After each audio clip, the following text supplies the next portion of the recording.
TBI agents and Hawkins County detectives working alongside the FBI continue to work around the clock to determine what happened to Summer Wells.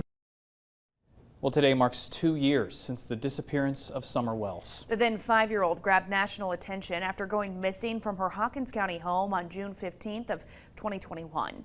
To this day, investigators tell us they still don't know what happened to her, but the TBI released this age progression image of what Summer may look like today. TBI agents are continuing to work with the FBI and the Hawkins County Sheriff's Office to find Summer.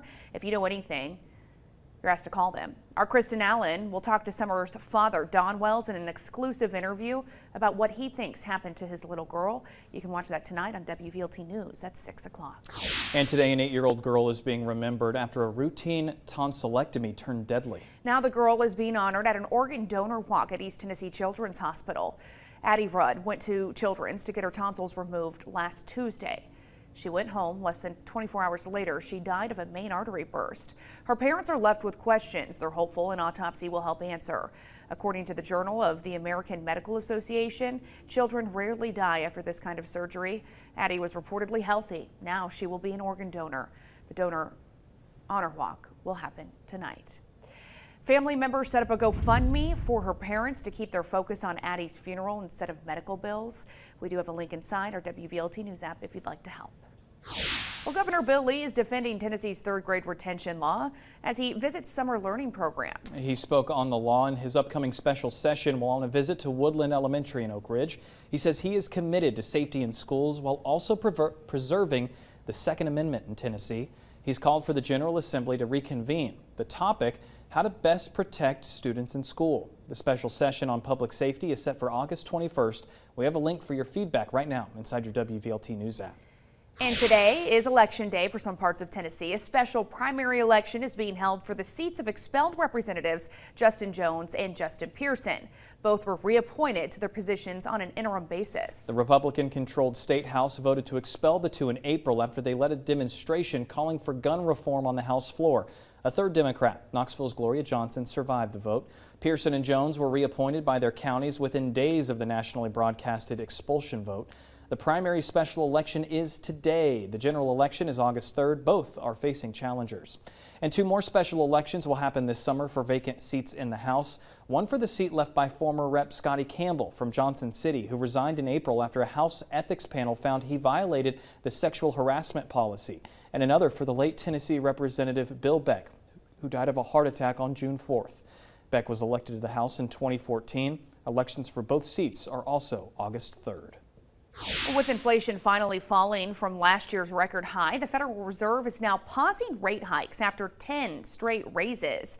Fed Chair Jerome Powell warns that more increases would likely be necessary in the future. The announcement comes as the latest Labor Department data shows the Consumer Price Index for May only rose 4%, though the Fed's target is 2%. And right now, police need your help finding the suspect accused of robbing a mail carrier at gunpoint. It happened Saturday afternoon near Cedar Lane and Rockcrest Road in Fountain City. KPD tells the mailman was putting packages into a locker, and the teenager threatened him with a gun and demanded his arrow key. According to a police report, the suspect said, quote, "I don't have a choice. They have my mom. Can you just give me one of the other keys and they'll think you gave me the arrow key?"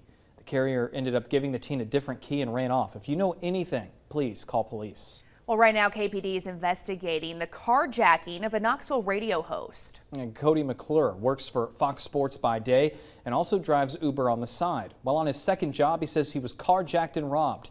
McClure accepted a ride from an account named Tamia. He picked up a man and woman from downtown Knoxville. McClure says he started to drive them to Green Hill Apartments just a few miles away.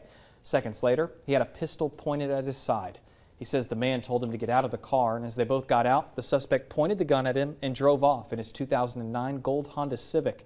McClure says he ran to a stranger's home who helped him call 911. Knoxville Police Department is investigating.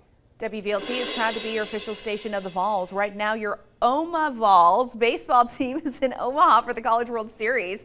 Today, Tennessee will practice for the first time this week on the diamond there at Charles Schwab Field. This is the team's 6th College World Series appearance in program history. They're set to take on LSU Saturday night. First pitch for that is set for 7 o'clock. You can watch it on ESPN. And the annual Bonnaroo Music Festival starts today through Sunday. If you're going to Bonnaroo, more than 65,000 people are expected to be there. Officials want you to enjoy your favorite musicians, but stay safe at the same time. Check Bonnaroo's website so you know what items you can and can't bring in ahead of time. Not all festivals allow backpacks or large handbags.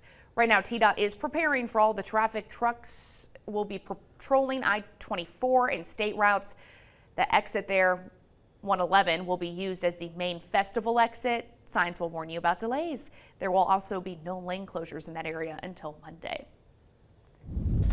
It is 6:54. Let's check in with Whitney Turner in your First Alert traffic. Crews just reopened all lanes of I-75 in Loudoun County after a vehicle fire closed that northbound right lane around Pond Creek Road, holding on to those slowdowns in the area. Working to get back up to speed. Once you get past all of that incident, you are moving right on time through the 40-75 split into Knoxville. Right now, all those interstates and main roads are looking good. You may want to get those low beams on just in case you run into some fog. A water main break in Oak Ridge has closed part of New York Avenue between Tennessee Avenue and Nesper Road. If you're heading in this area, use Pennsylvania Avenue and Utah Avenue to get around this safely.